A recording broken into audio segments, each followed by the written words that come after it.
Hello and welcome to the Comic Conspiracy episode 220 for the week of July 28th, 2015. My name is Ryan Higgins, who is here with me this week.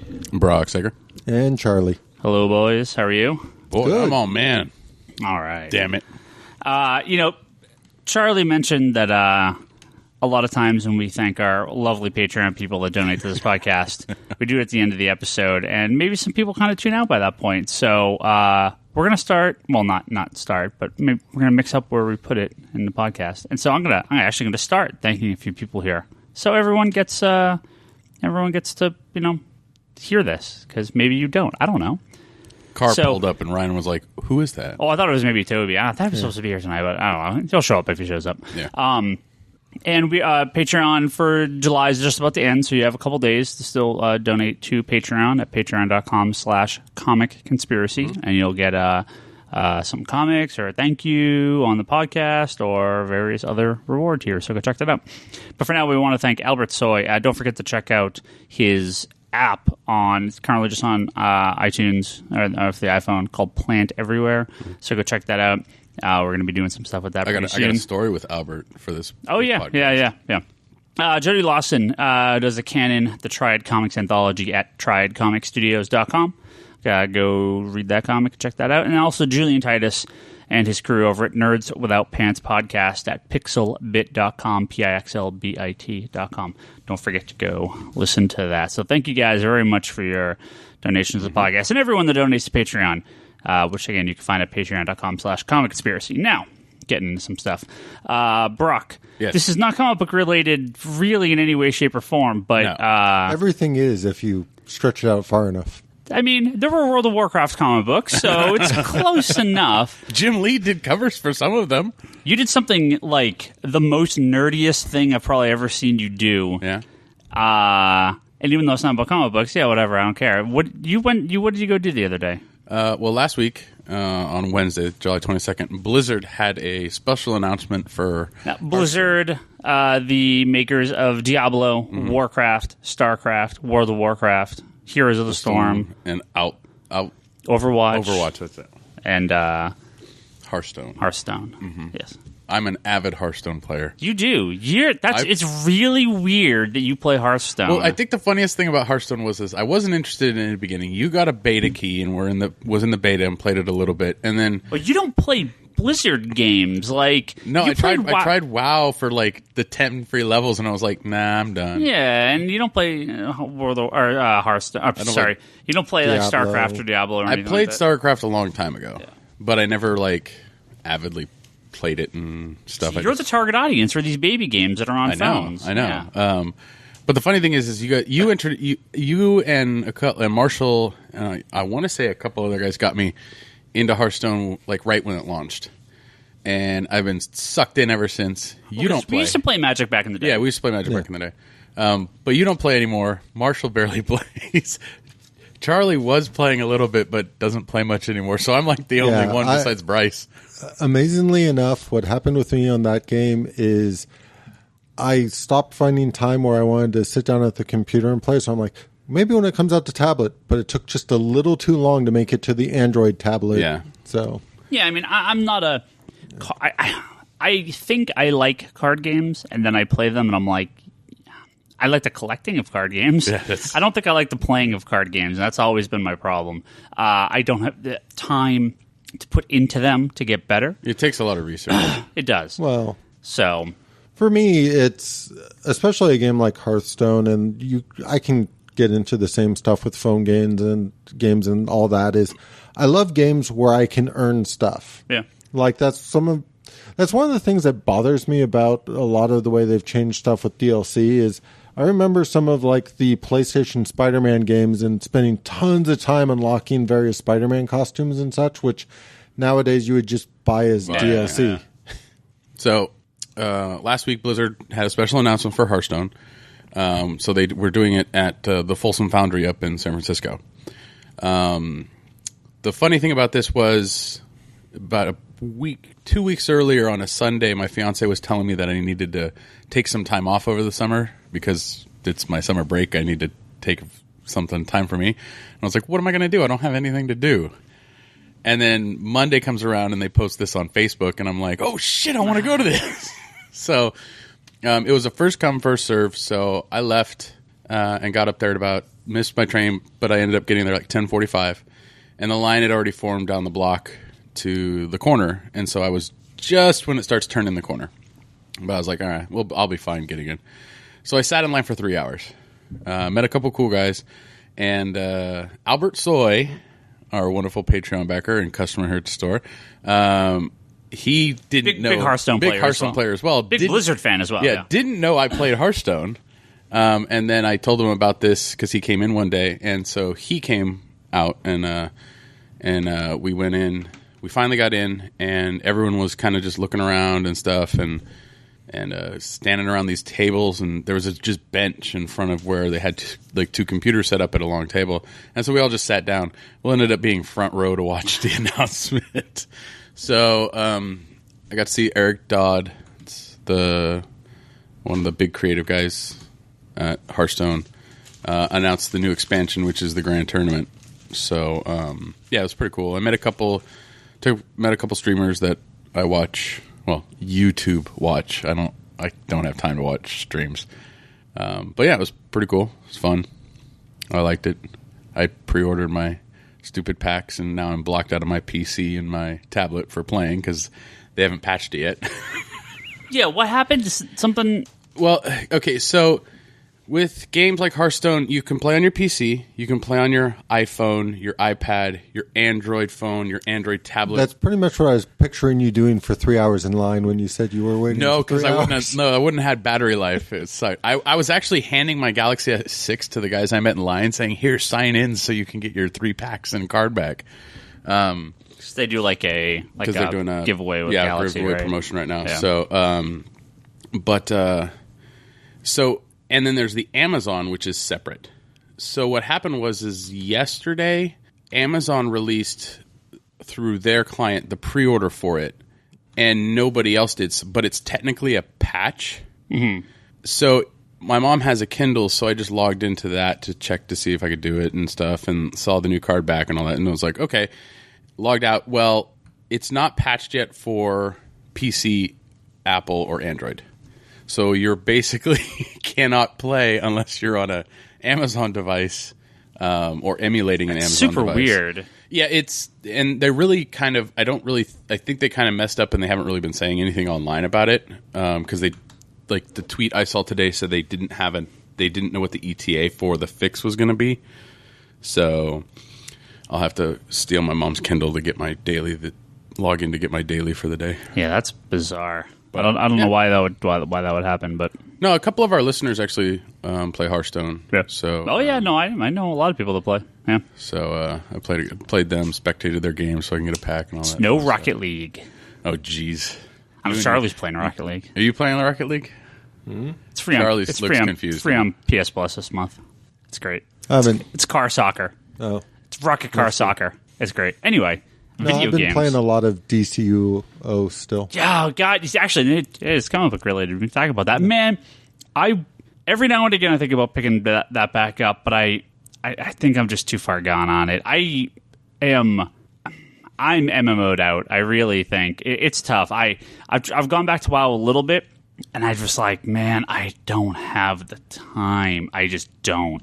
And that's so difficult. The garrison stuff for WoW didn't help too much? No, I mean, I really liked it when I was doing it for a while, but they get into the problem of just the dailies, and you're just doing the same thing over and over and over again, and they kind of went back to that again. So it's like, oh, I'm kind of out of this now. Like the garrison was good; it got me in for. It was like a cell phone game. It gets you in for a lot, but then you just hit a wall, and you're like, there's nothing else. I can't push it beyond my time. So, but DCUO, like the collecting of the costumes and everything, I really liked. Yeah, and what it comes down to for me with DCUO is I played the beta.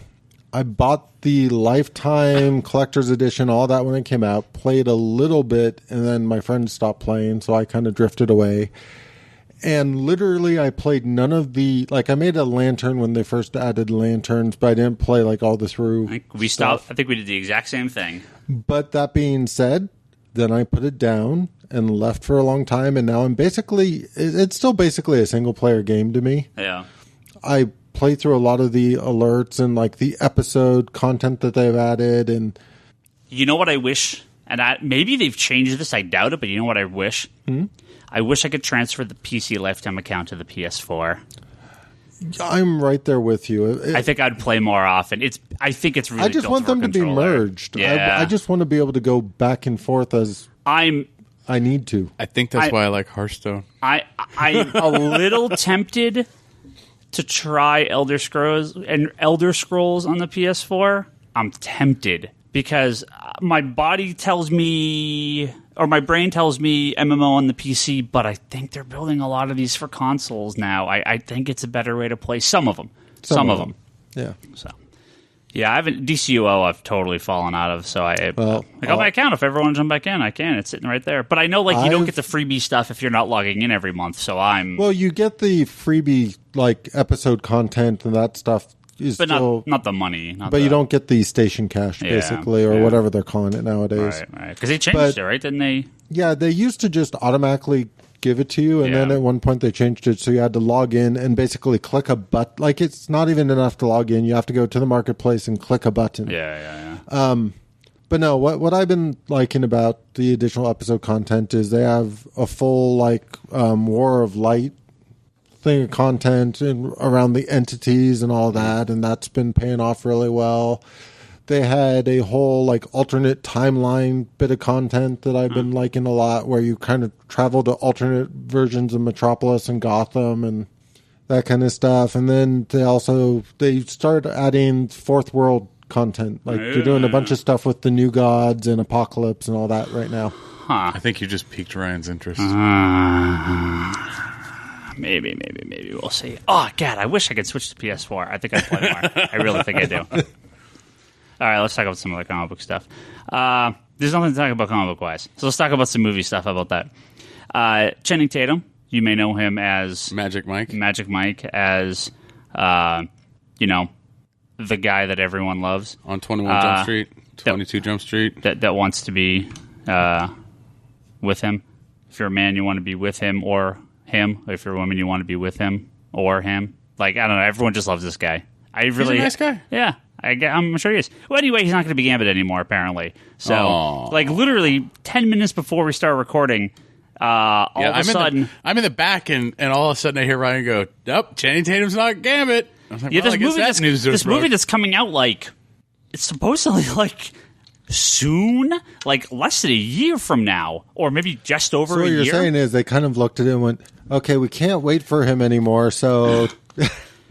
I mean, this movie's supposed to be out, like isn't it next year? Isn't it 2016? Apocalypse? I don't know, I mean, well, if he has a small role in it, if Gambit's role is small in it, then they can do it. Plus, isn't there a Gambit solo movie that they were supposed to be? They had a weird timeline for all sorts of things. So. Yeah, because Age of Apocalypse is it June? Is it March? It's early, I think. Yeah, if I recall it. So I don't know how they couldn't have already filmed these scenes. Like, it's really bizarre. So, well, they might be trying to do cameo stuff. Like, I thought he was supposed to be a bigger role in this movie. The thing I find weird is, so they've already used Gambit once in a very horrible movie, but they've technically used him once. Same thing with Wade Wilson, but we're getting a much better one from. Oh, that's but it's still the same actor.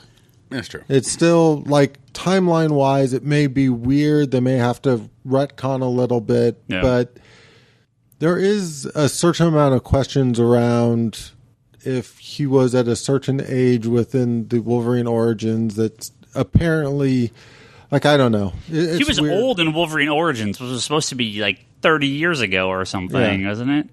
Because, like, Cyclops was a kid in that movie, so 20 years ago or something. Yeah, I don't see how they can acknowledge that. Well, the last movie undid all that crap. Yeah, Days of Future Past. Well, they didn't change people's ages. They could have. Unintended consequence, but maybe they did. Yeah, who knows? It's a butterfly effect. Yeah.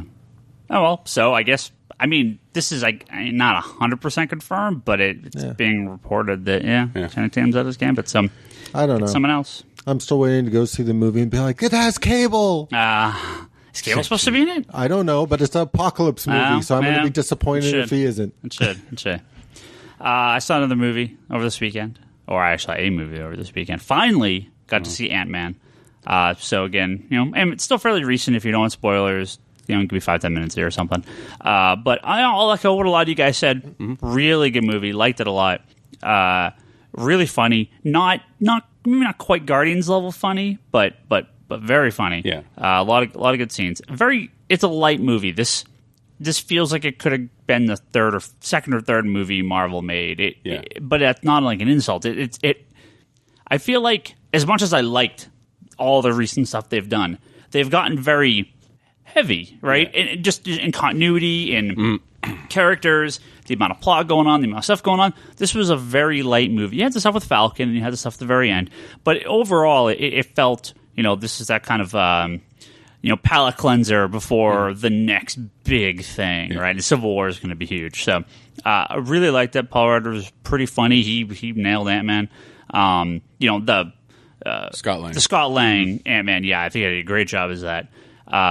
What's his face? Michael Douglas. Yeah, Michael Douglas did a really good job as an older Hank Pym. And, kind of, I was back and forth whether I want to Hank Pym or not in it, but I like how they have him as part of, like, the older S.H.I.E.L.D. Like the Peggy Carter. Yeah, working with Peggy Carter and Howard Stark.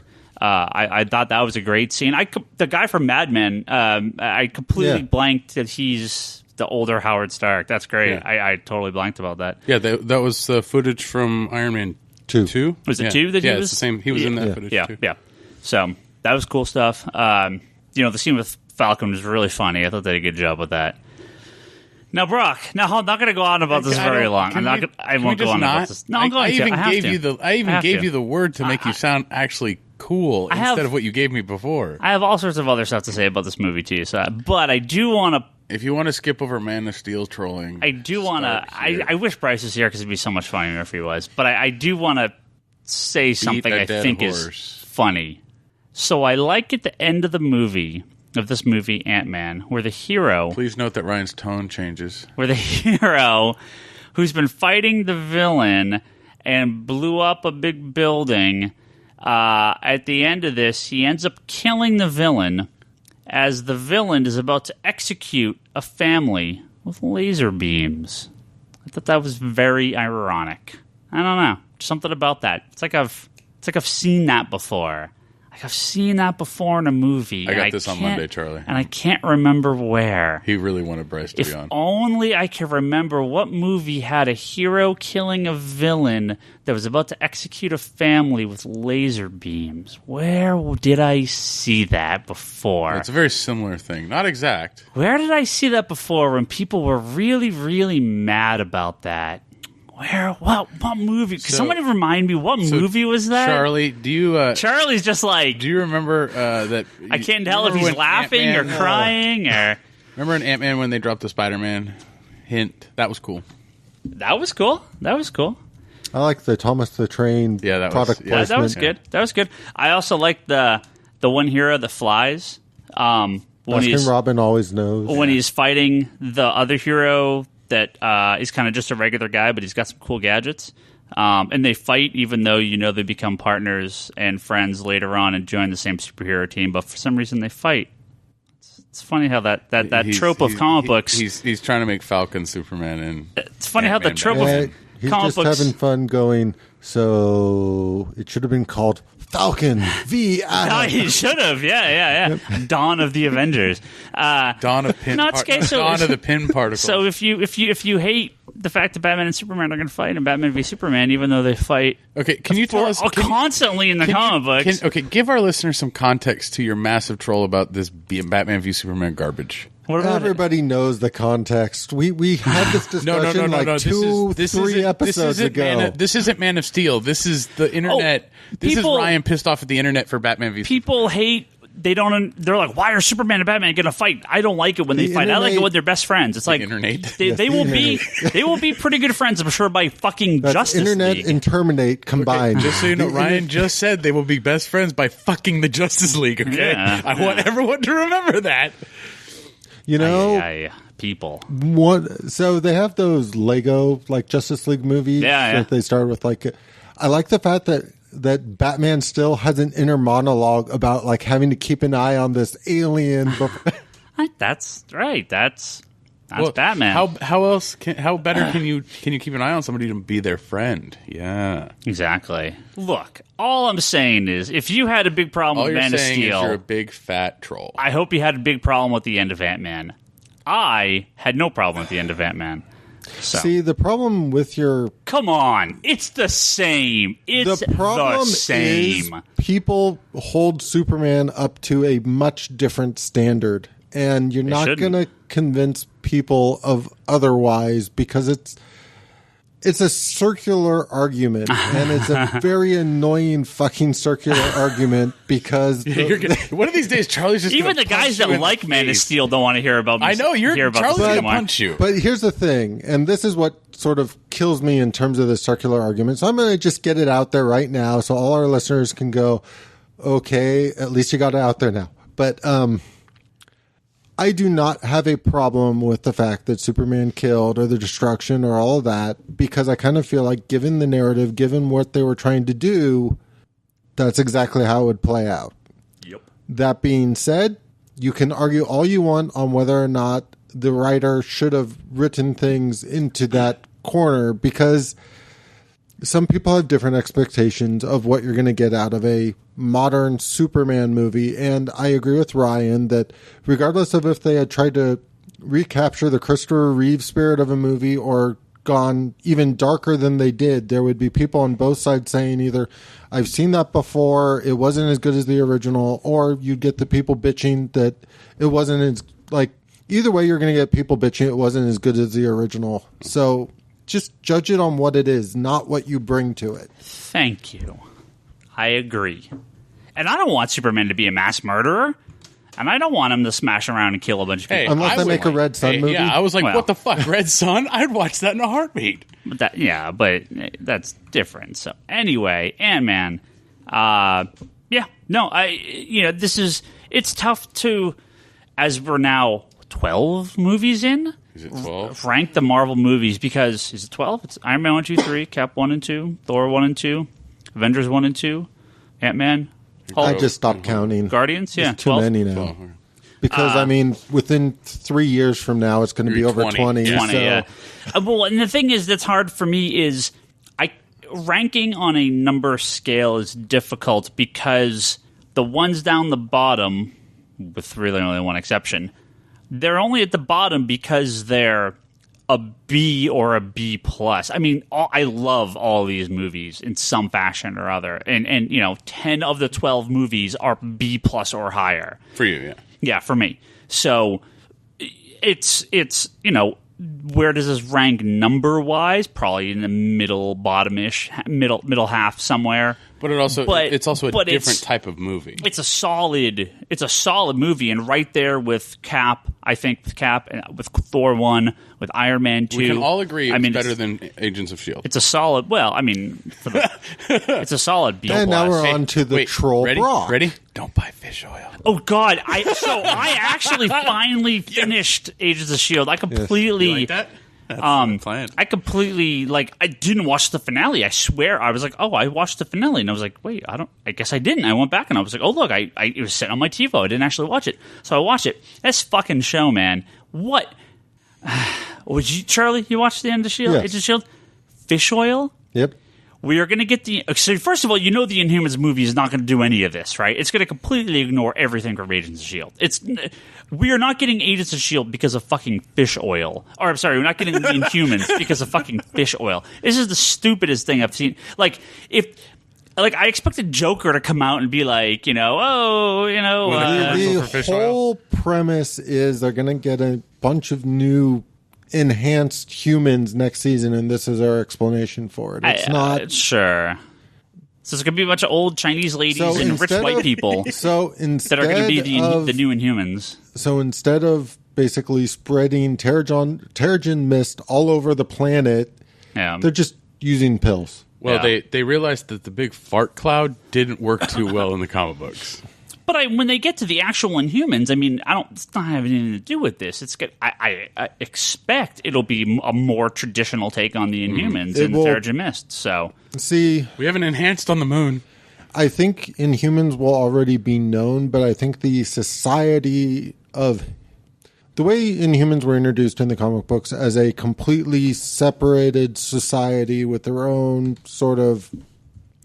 Realistically, they haven't introduced any of the quote-unquote Inhuman royal family or anything like that. So all that's going to come from the movie. They're making up all these characters because they can't use anyone that may be in the movie. Because I guarantee the movie's going to be around discovering the hidden city and all that, just like you think. Blue side of the moon and everything like that. But somehow it won't be with the Fantastic Four this time. There he is. Well, it might be, but if that FF movie bombs, maybe by the time the Inhumans movie's coming out, it'll be in there. All right. Yeah, I don't really have too much. I don't think we have too much else to talk about. No, we're going to talk about Happy. Oh yeah, we're gonna do the book club Finally. pick. Yeah. What Charlie just got a surprise. He got an Alfred. Alfred. But I want an Alfred action figure. no, it's in the Kotobukiya statue line, but it's a action weird figure packaging. It is weird packaging. Hey, that saves on packaging for the con, man. So I guess. mean, it's in the ArtFX Plus line, But it's like a flat. Yeah, it's weird packaging. Yeah, that's fine. That's good. Does he still have them? Yes, he still has a man. I like how we're talking about this. Like people actually know what the fuck we're looking at. Alfred, Batman's butler. Yeah. We have an action figure of Alfred now. Yeah, good deal. And with the Red Hood coming out, I'm trying to think who's missing still. You need a Commissioner Gordon. I need a Commissioner Gordon to go with this. That'd be cool. What? There's going to be a Gordon. No, not the robot Batman Commissioner Gordon. No. Have they done Batgirl? Yeah. Have they done Hipster Batgirl? No, they have not done Hipster Batgirl. There's going to be there's going to be a Gordon. There's going to be a Gordon Batman animated series figure. Yeah, I can't wait for that. That looks great. Yeah, that looks really good. And they've you saw, they now have the 2-pack with Mad Love for the Harley and the 90. And yeah. I am so doomed with some of these 2-packs and everything DC they're coming out with. Someone realized, oh yeah, I forgot we have a line that publishes action figures and statues, because they've been putting out a fucking ton of these things recently. It seems like more every month. Now, I know they canceled, if you buy the Batman animated series line, if you've been following that at all, they actually canceled and resolicited a bunch, so they're all the new ones are going to start coming out again, and hopefully remakes of the originals. They're fixing some problems with the joints and everything.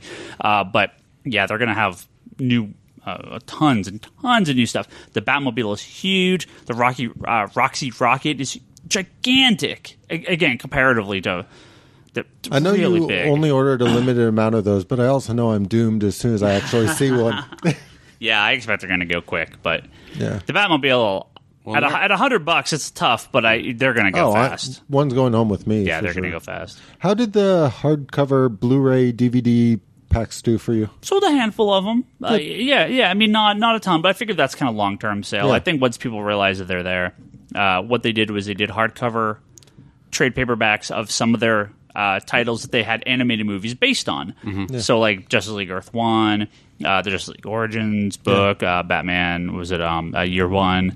So yeah, the only one I found a little weird was putting Gotham Knight with the black and white book. Yeah, like that. They just had to get them out there somehow. Yeah.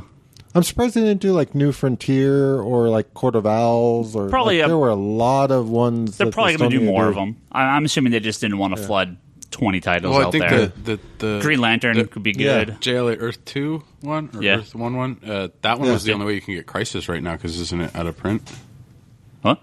I don't know. I'm always seeing them discounted, so it's possible it could be out of print. The animated movie? Yeah. I don't think any of that stuff's unavailable, is it? I mean, I have it on. I'm sure you can still buy it all digital. Yeah, I have it on my Amazon, but it says it's unavailable. Maybe just in between stock. Yeah, I mean, maybe they're going to reissue it or something, or maybe this is the way to get them now. I don't know. Well, I know a lot of that stuff they start putting out movie packs for, where you could buy one release with 3 of them or 2 of them, kind of thing. So you might just not be able to get it by itself anymore. Yeah. You guys want to talk some Happy? Sure. I haven't had a chance to read it yet. It's literally sitting on my bookshelf with all my other stuff Staring to at read. you? And I just thought, like, oh, yeah, I got to read this for the book club. And then I forgot. So you guys do this, and I'm going to talk about it next week. And then I will have my next pick for the indeterminate future when everyone has a chance to read it. But Grant Morrison and who's the artist on it? Derek Robertson. Yeah. I was looking and I was like, oh, it's right there. Robertson. Derek Robertson is Happy from Image Comics. Charlie, give us a little backstory on this. So I picked this book due to purely selfish reasons of having meant to buy the hardcover for a long time, so this was a good excuse to do so. But no, I read this originally when it came out in single issues, and I reread the hardcover leading up to talking about it for the book club, and I really like the narrative of this book because it kind of combines a very solid story similar to like what you might find in Criminal or that kind of stuff, where you have a very solid sort of dark story unfolding around these characters, and then you put a flying blue imaginary friend who's like Unicorn, part horse, dog, donkey, all mixed together. And the way it kind of plays out kind of makes it very, very clear that he's actually there, even though nobody would believe he's actually there. And I like the way it sort of pays off in certain ways. I like the fact that you kind of get the sense of this guy was definitely not necessarily a good guy, but he was also a bad guy in a way for not being able to, from basically not playing ball with other bad guys in a way. It was the kind of thing where he was forced out of the police because he wouldn't cross the lines other cops would cross and such like that. So sometimes I kind of feel like when I'm reading, like I always enjoy reading Criminal, but I also don't necessarily feel like I could sit down and I can read a story at a time. I couldn't necessarily binge read it, is kind of the way I put it. Dark book. Yeah. And I feel that way about a lot of stories like this. This is one of those where the narrative keeps it just on that side of sort of light and humorous that it's not quite like, it's still dark, but it doesn't feel dark is kind of the way I'm going for it. And for that reason, I kind of like to highlight it just the same way that I kind of like highlighted Black Sad and that kind of stuff, where I like when very serious stories are sort of told with a lighter edge to them in some ways, if that's done through the art or done through the storytelling. Well, before this, Morrison on his run on Batman had Batmite in a number of issues, and when this came out, I was like, I wonder if he kind of wanted to explore that more. I could see the parallel there. That was a pretty dark story too. Yeah, very dark. Yeah. So overall I give this story like 8.5 out of 10 Charlies. I mean, it's a very solid read, and it's nice and contained and short, and I think that's all that makes it better. Yeah. Yeah, I didn't actually get a chance to reread it, but I did read it in single issue when it came out and really enjoyed it. So I thanked you for picking it up because I actually need to buy it to put it on my wall. It's everybody's excuse. Yeah. I think it's like what you said. It's really good Morrison work. It's very solid. It's very self-contained. It's not asking big questions. It's not altering universes. It's not like all of this. So it's not a Morrison comic. No, it is a Morrison comic. Well, he's been going for smaller quote unquote. He's like. I think Morrison, like a lot of Morrison stuff, is very big and broad and all encompassing and stuff, and it takes open Wikipedia page and the Google Internet search as you're reading a book to figure stuff out, and an entire Ryan podcast. Exactly, multiversity.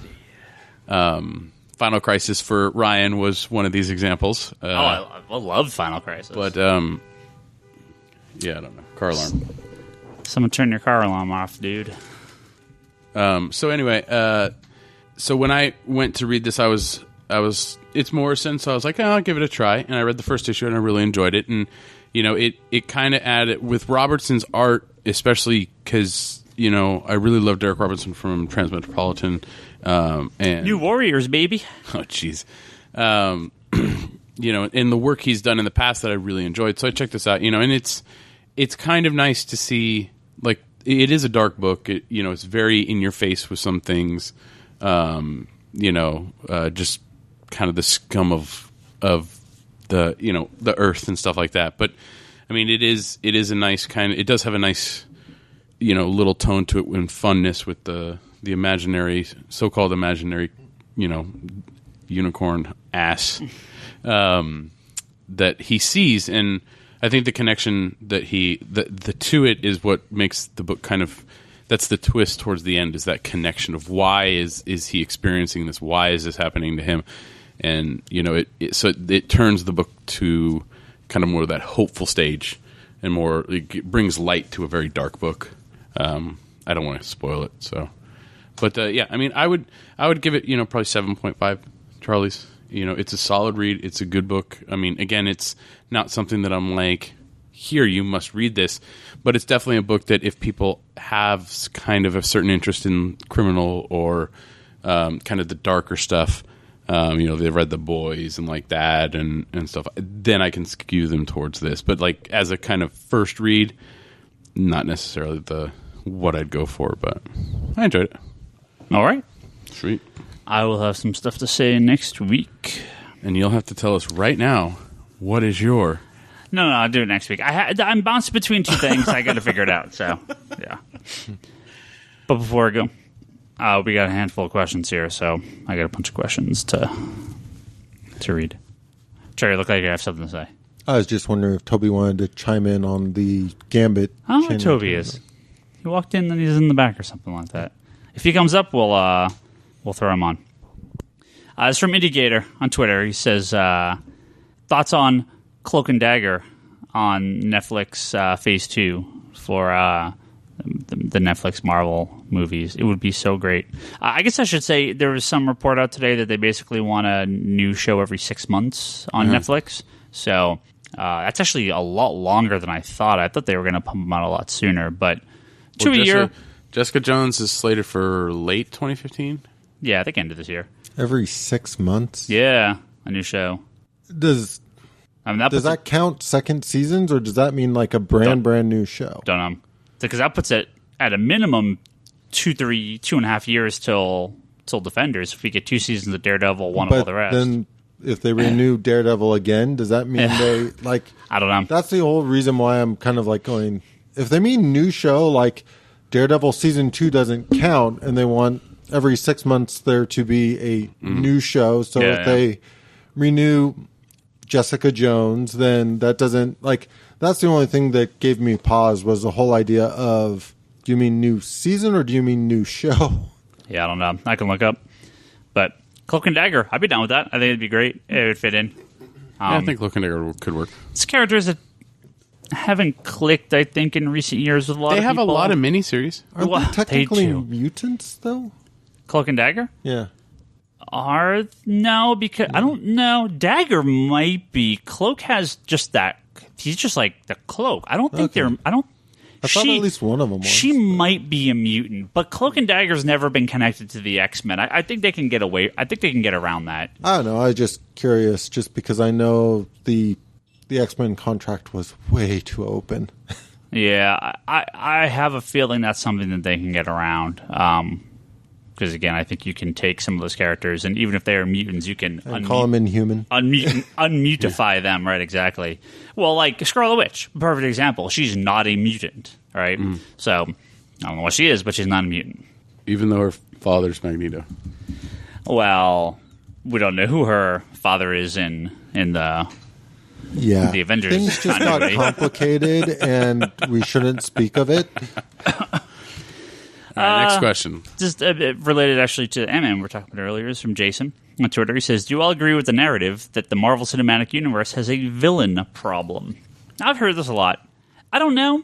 I think comic books have a villain problem. I think that's the problem, is that there's 3 or 4 really good villains with like either solid motivation, like say a Lex Luthor, or maybe like a Poison Ivy, or Dr. Doom. And then you end up with someone like the Joker.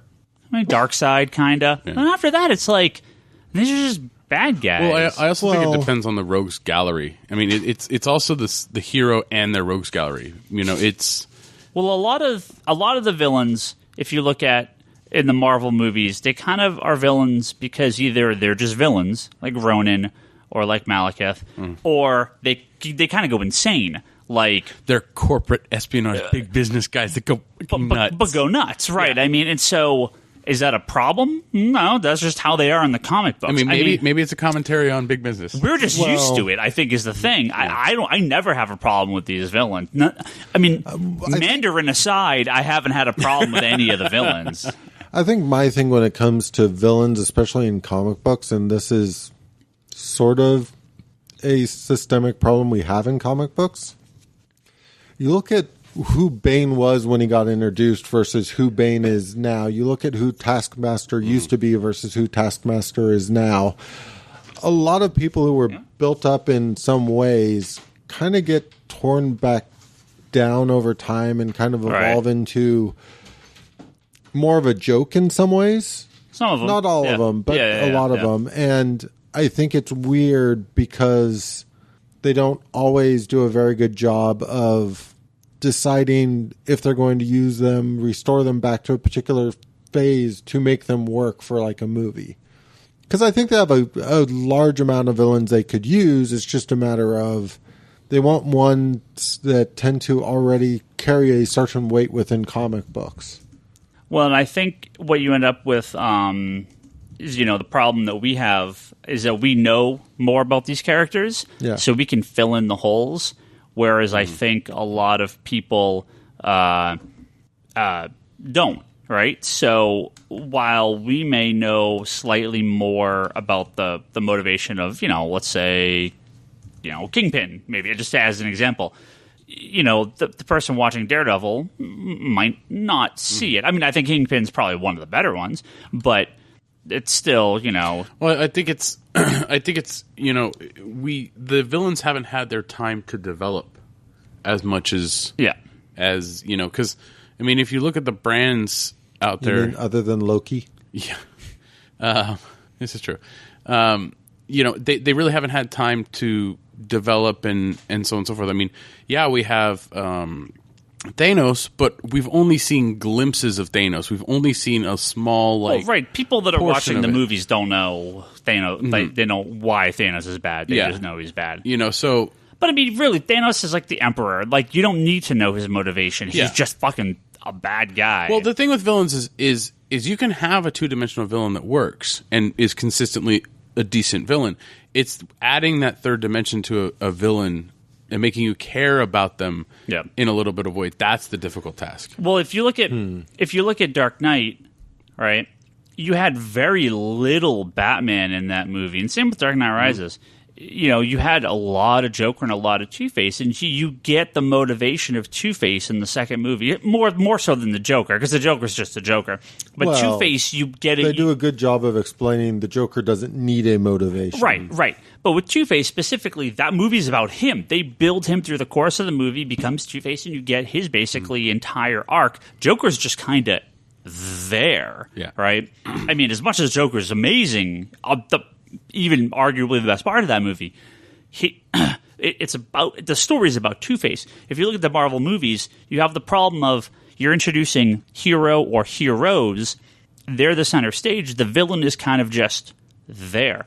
Like, Claw was just there, got his hand cut off. So we'll see him later in Black Panther. Right. And so, like, Ultron, right, until what I believe is the very end of the movie where you realize, oh, shit, it's because, again, I 100% believe that Ultron was created by Thanos. You have a good argument there. Right. But there's no rationale for Ultron he's just a sentient AI and he goes bad because it is. I mean, there's no kind of push in that plot, which is why I think a lot of people, that we talked to were a little meh on it, whereas someone like the Darren Cross and Ant-Man, you could just kind of go, okay, well, he goes crazy because of the suit. Okay, fine, and you just sort of accept it. And he's an asshole.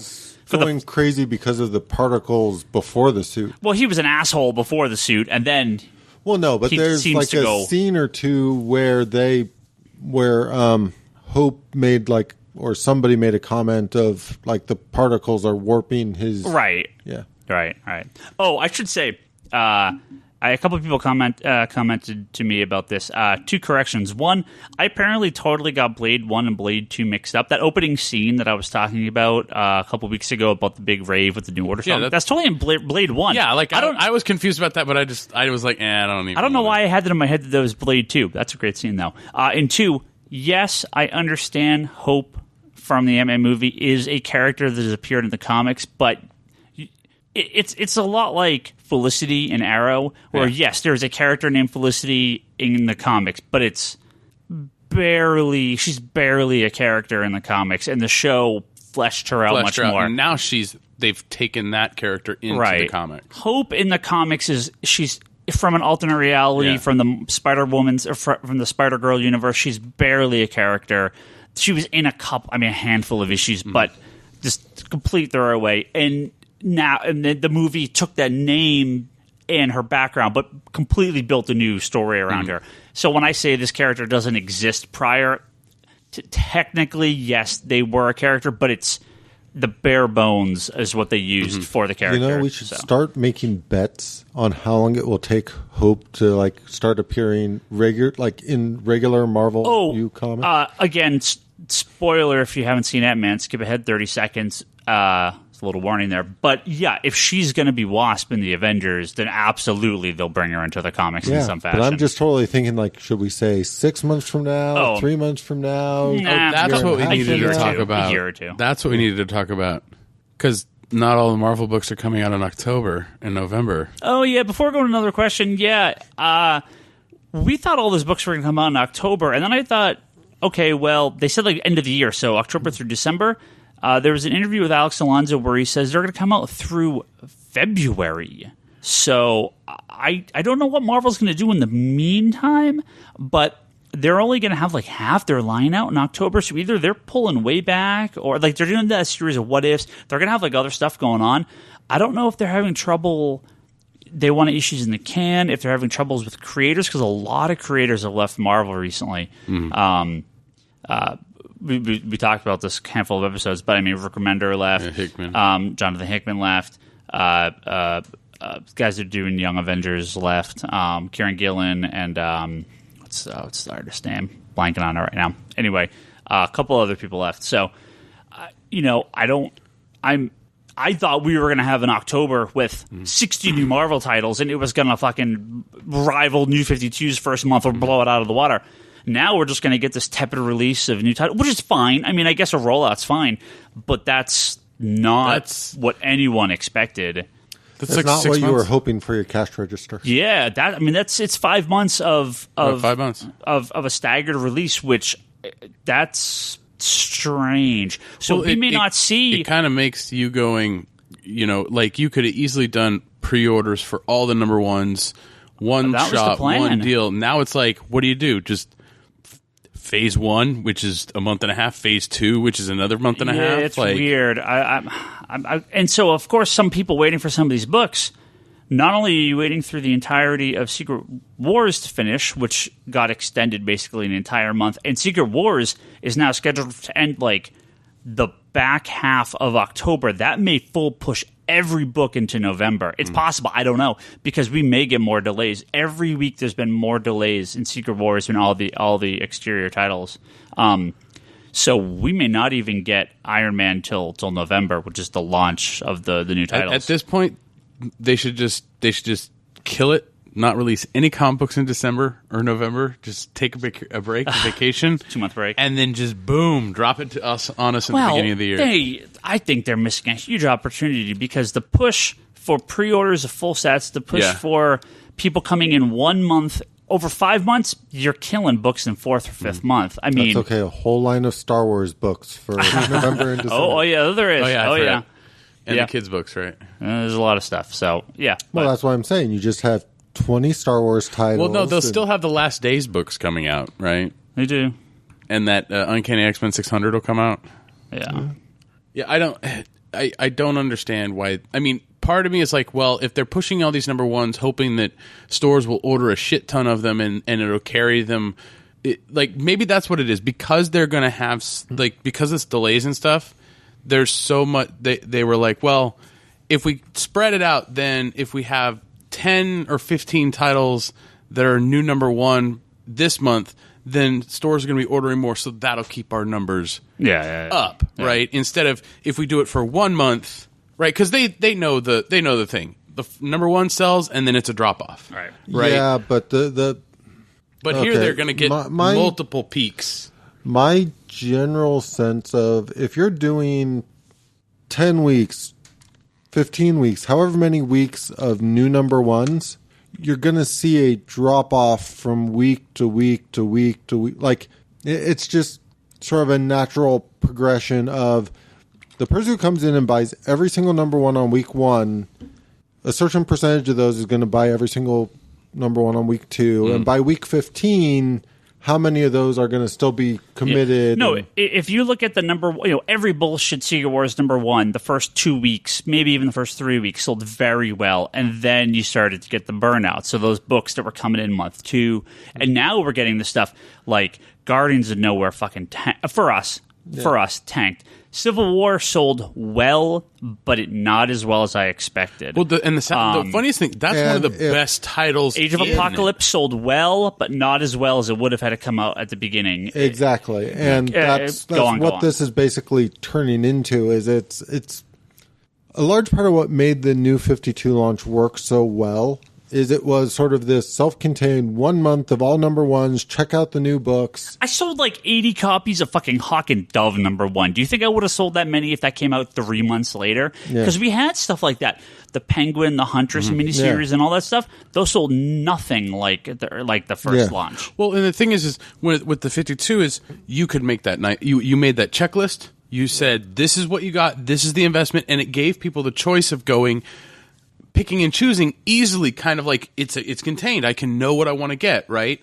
And going month to month to month, I know what I want to get. I mean, DC, despite its numbers dropping, has still stayed consistent for the most part. Well, in at least some of their titles.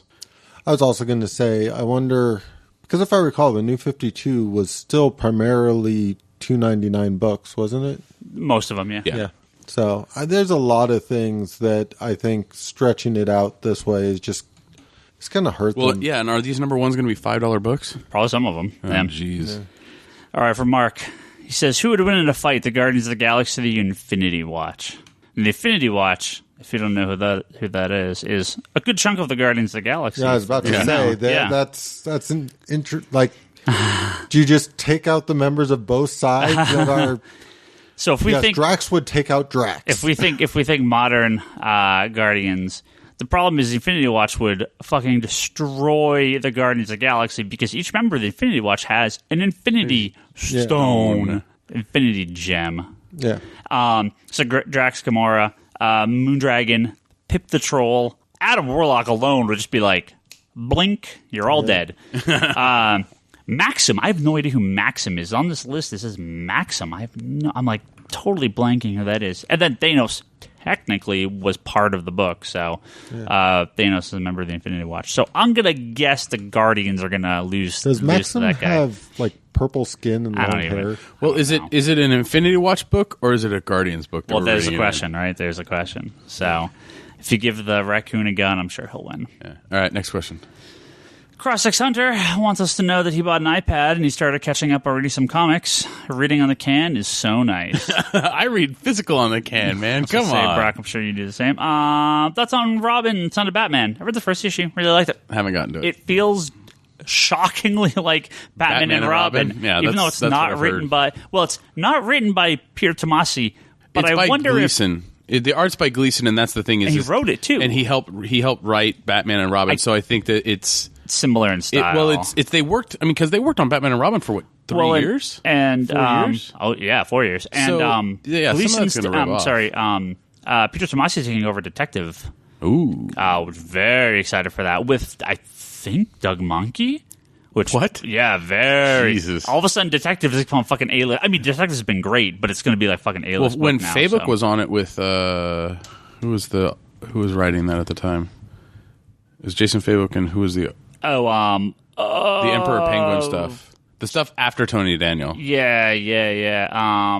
Who was writing that? Oh God, the guy from Chew. What's his name? Layman? Yeah, John Layman. John yeah, Layman. yeah. That Those are really detective really, really good stuff. Sold really well too. Yeah. Let's see. Stefano says, "What tips do you have for your first-time Comic-Con goer?" Oh, congrats! Which Comic-Con? Preparation activity-wide, attending the Rose City Comic-Con. Okay, that answers my question. I'm very excited.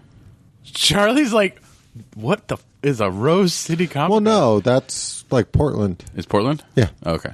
I'm just like, other than Ask Jordan, I don't really have an answer for you. Yeah. Well, specifically not this con, but I've gone to a lot of cons. Charlie, you've gone a lot. Brock, you've gone a handful. I've been to WonderCon before. The last year it was in San Francisco, and then I've just worked. Yeah. Wow, that's my con experience. Cons are different than they used to be. If you're going for back issues or looking for stuff, make sure you have a list. Preferably a written one, because you may not get cell reception if it's on your Google Drive. If it's on a Google Drive, download it to your phone. But so you it's don't want actually to. on You the don't phone. want to burn out your. Have it on your phone. That's fine. But Yeah. again, you don't want to burn out your battery or carry a spare battery. Yeah. If you're not looking for a list, if you're just looking to wander, comfortable shoes, Yep. comfortable clothes. Yep.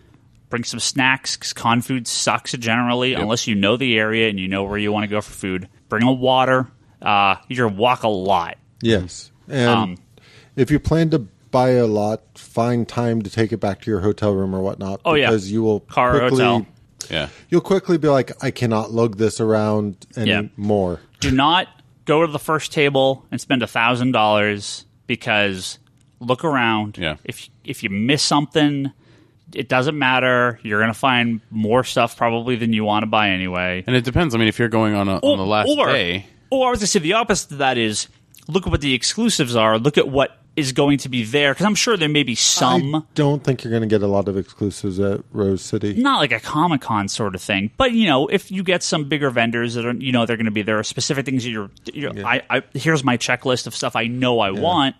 Then look for that stuff first, just to get it out of the way. My general, it depends on why you're going. If you're going to combination of factors like see artists and that kind of stuff, I tend to if you go up to Jim Zub table, buy some stuff from Jim Zub at his table. It won't be over retail price or anything like that, but that money goes towards the creator. So if you want to support a creator, go buy stuff from their table. If you're looking to save money, my advice is, a lot of times when you're looking at bargain sections, you will see a stack of something. If the stack is large, just keep an idea where it is. Swing by it a couple of times, because if that stuff sticks around till Sunday, typically you can get a much better deal. So a lot of it depends on what you're going to do, what's important to you, and who's going to be there. But in general, it's you're paying for the experience to go to the con, regardless of how much you find in bargains. Chances are it's not necessarily going to offset how much it costs to get into the con. Yeah. So go there with the right expectations. When you're dealing with creators to. Look ahead. Look who's going to be there. If you want to get some autographs, bring some stuff. You can always pick up something at the con to get signed, but it's better if you bring your own personal thing. Always ask to have it personalized, because what I found, if you say, "Oh, can you make this out to Stefano?" then they're going to be. They know it's not something you're flipping. They know it's not something you're going to throw on eBay. Not that everyone's going to be nicer specifically because of that, but I mean, I always say, can I get this personalized? Can I get an autograph? Things like sketches. Some people will do them, some people won't. Just kind of look at what the people in front of you are doing. Again, ask. Talk to these guys. They're humans. They're nice. Don't plan out your lines if you're doing panels. Like for when you need to get in line, or when your stuff is. Every con worth anything should have a panel list, con schedule, map, everything online well before the con starts. A couple days at least, if not a week or two. Take an hour or two, look at it, kind of go over your schedule, see what's there. like you got to prep for anything. But if that one guy that does the zombie covers is there and he doesn't have a line, take a picture and post it on Twitter. Arthur Saddam. Yeah, so, hope you have fun, and, just take some pictures, send us, let us know what you think. I think that'd be great. All right. Mitchell didn't ask a question? I don't see it here. This is one for you, Brock. We got a couple issues, a couple questions here. This is from Jeremy. He says, as a new father, I've been more selective of what I buy and collect. Has anything in your life made you more selective? Also, have you thought about how you would pass down your collection? So, Brock, you're a not new father, but newer than Charlie. Newer father. Charlie, you can answer a second. I get first dibs. Did you change anything you bought when you had your kids? And Charlie too. You too. No. I think what's difficult. You want to corrupt them from a young age. Exactly. I think what it is I'm. Daddy, Power Girl's boobs are so big. That's right, son. We always need a boob window for her. No, I think for me, it's hard for me to say because we work in the environment, so our lists or what we get is a little bit different. Like Charlie, he gets I think for me it's I still buy the girly statues. I still wear girly, like the girl shirts, stuff like that, like Poison Ivy and Harley Quinn and all that. I don't. But you're not collecting anything that's like. I'm not collecting like tarot. Oh, I collect like porn. Or any of that stuff. I just throw in the dumpster now. No, I think that it's. But also for me, it's difficult because I work at a high school, and so again, I see the constant. Especially if you've got girls, get used to it because they're going to love Harley Quinn and Poison Ivy and Power Girl because they're female characters. Yeah, Starfire. I like Starfire. I just hope you're not like Starfire. Do you like that one, Charlie? No. Damn, I almost got something out of Charlie. I didn't really change too much. I was playing Arkham City with my son sleeping when he was a newborn, and he on the couch. That's kind of the best. Yeah, and then he'd wake up and you'd pause the game and you'd change diapers and feed him, and then lay him back down, and you pick up where you left off, and he just goes back to sleep. So, I watched Walking Dead with my son when he was like 1 or 2. I'd watch it if I couldn't watch it by myself. Now I don't because he's a little more susceptible to things. But again, they're not going to retain the information at that age. So, unless you're violent to them or scare them all the time. Yeah, I think some things change a little bit. Some things kind of stay the same, but it really just depends on your situation, Now, Charlie, you've kind of switched to collections, and you've kind of got away from the single issues, but that was nothing to do with your kids. Yeah, that's nothing to do with my kids. That just once I sort of created rules for myself, it was very easy to start making certain transitions. No, but the only thing that's really changed in terms of my kind of habits is I kind of actively look for stuff that I kind of approve of that I can buy for my kids.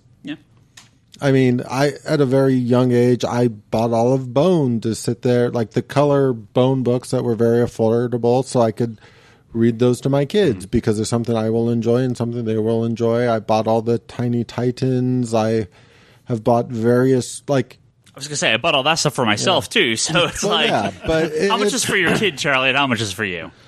It's always a combination thereof. It's always I buy it for my kids so I don't wig out when I find the books bent in weird ways or a large part of that's what it comes down to. But the bottom line is, as you said, I love Star Wars. So when they put out a Star Wars book that I can give to my kids and they will read cover to cover, that's what I love. I don't need to buy it for me as long as I kind of can corrupt my kids into the same interests I have is awesome. Well, I think we're in a lucky stage now, too, where, you're not a weird dad if you're into nerdy stuff. It's got what everyone's into. Everyone's taking their kids to go see these comic book movies or go to Comic-Con or play the video games. The level at which we do it is... Well, no, Charlie uses his kids differently when it's Comic-Con related. The level that we do it is more than most people, but, it's still within the realm. It was an interesting thing because I'm not... So I work in a high-tech industry when I'm not working here at the shop.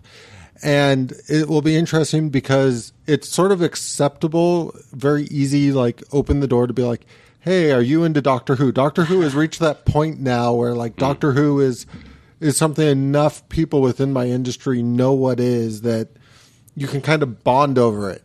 But it was kind of weird because I've talked to some of my coworkers where like we're just chatting and I'll like mention, and I do this comic book podcast and stuff. And like one of my coworkers was like, what kind of comics? Nice.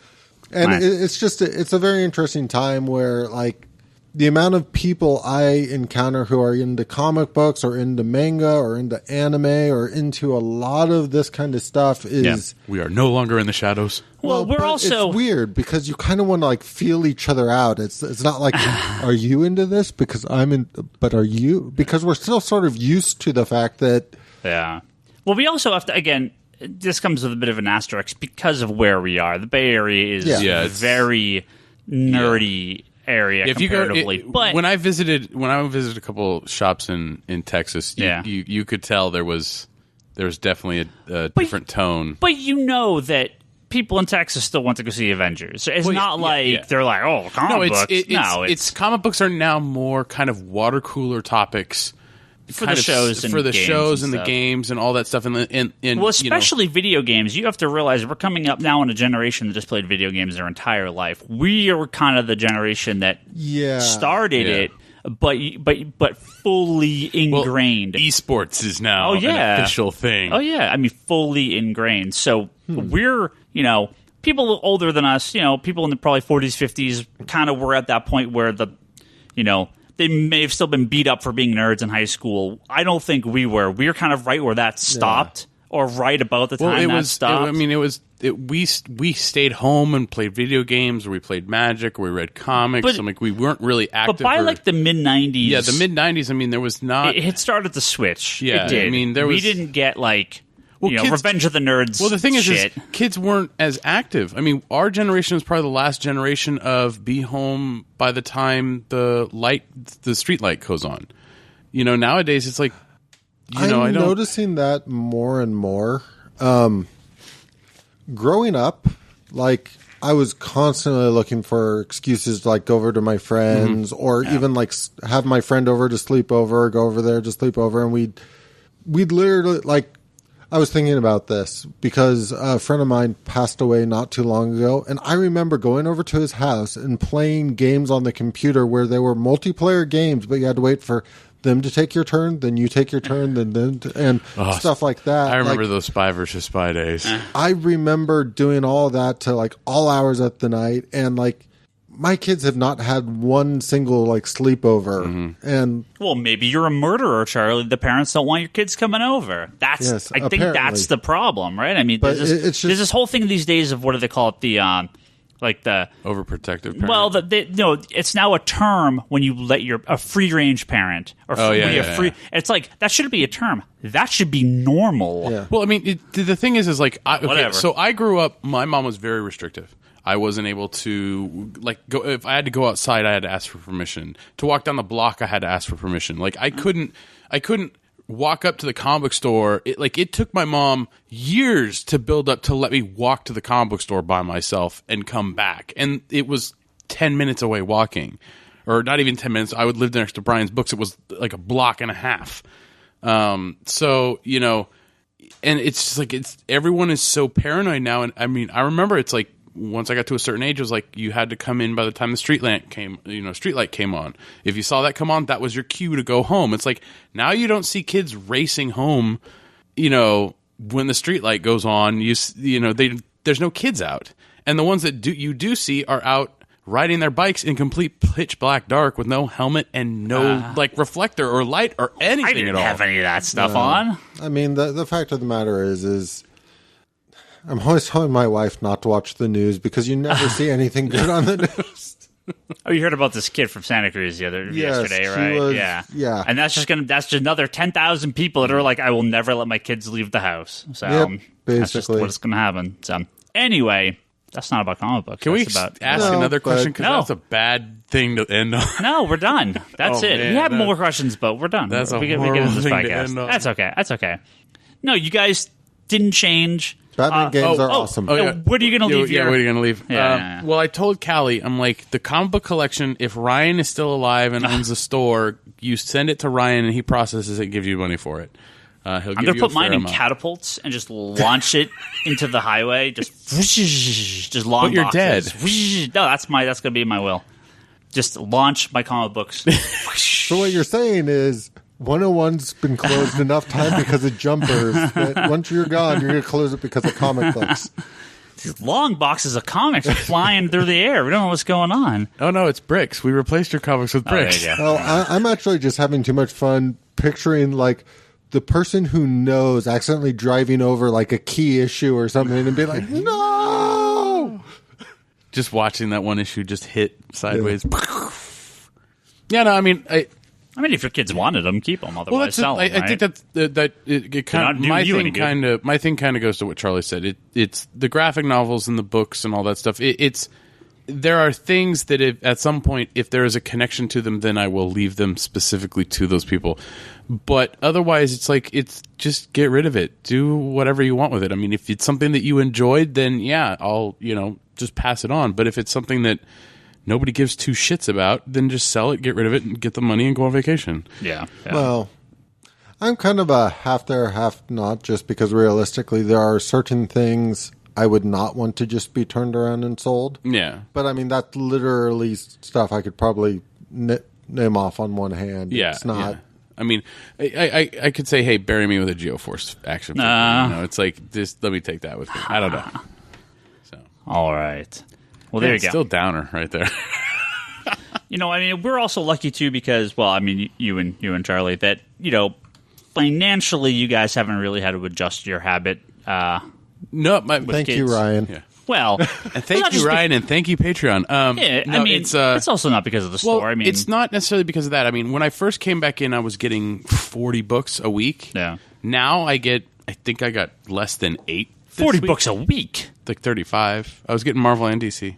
You were never getting 35 books a week. Yeah. That's a fucking insane. That's a lot of comics. That's when I first came back. I was getting a lot of comics at the time. And jeez. It was insane. And just, I think I'm following Charlie's footsteps slowly. Yeah. I'm slowly not getting single issues very much anymore. I mean, it's very limited to what, I limit just get what the stuff getting. you like, right? Yeah. So. Yeah. All right. Thank you, guys. Thank you, Ryan. Yeah. This episode and all the previous episodes. I don't even know why I said it. Yeah, I don't know. But we're going to wrap up now. This episode and all the previous episodes available at geekbox.net. Go there and listen to that. Forums at geekbox.net and the Geekbox and Comic Conspiracy Facebook group on Facebook. Go there and talk to all our lovely other fans of the podcast. Digital.comicsconspiracy.biz. That is our Comixology digital store that you can buy. How is the digital store doing? Very good. Very, very good. You can buy comics through us, through Comixology, digitally. They're on their same account as the normal Comixology account, accessible on any tablet, phone, computer, anything. It's all connected. They should do digital with movies. I believe if you link the Marvel comics from the codes from the physical books, even though it's on the Marvel app, that's all linked to your Comixology account as well, if I'm not mistaken. Yeah. So all that's connected, and of course, anything you buy from us gives us a nice little cut. So don't forget to go there. Digital.comicsconspiracy.biz. The stuff I'm referring to is the hardcovers that just came out. You should be able to buy those digitally and have it come with a digital copy of the movie. They come with the digital copy of the comic and the movie if you buy the hardcovers. I didn't know they came with the digital copy. You just opened a whole new world for Charlie. I'm pretty sure. Go look. I'm pretty sure it comes with both the digital copy of the movie and the comic. Oh, can of worms for Charlie. Patreon.com/comicconspiracy. Don't forget, go donate there. You still got a day or two, and then you'll be on the July thank yous. So give us a couple bucks. Helps pay for our pizza week before the podcast. Pays for hosting. and the power to run the mixer. ConspiratorBrock.com, that's Brock's blog. Go there, blog video pull lists. Go check those out. Infinite Long Box Podcast and Infinite Long Box Podcast. Holy crap, you say actually that. screwed it up. You've been good for so long. Well, I think it was like Infinite Long Box Podcast. It just didn't come out right. And The Wanderers in the Fourth Dimension Podcast. Those are Charlie's other podcasts about comic books and Doctor Who, something he knows a lot about. Go listen to those. All of these are also available on iTunes, don't forget. And to rate them as well. It always helps when you give us 5-star ratings. Have we gotten any good ratings lately? I haven't checked. I'll have to go on and check. On Twitter, I'm Ryan Higgins Ryan. Brock is Brock Sager. Bryce is Larson Bryce. Hopefully he's back on in a week or two. Toby is Toby XI. He had to run, so he'll hopefully be on next week. Charlie's Insanity and Chaos. Don't forget to listen to the Geekbox Comedy Button. Good job, Brian. The All Talk Podcast. The other podcasts on our network. Charlie, can you confirm those books have a digital? Where are you? Right here. Yes. They have the digital comic as well as the DVD, Blu-ray, and digital copy. Yeah. All right, there you go. That's confirmation. So yeah, those are good deals. That's $22.99 too, really cheap, or $26.99. $26.99. All right, thank you guys. We'll catch everyone next week.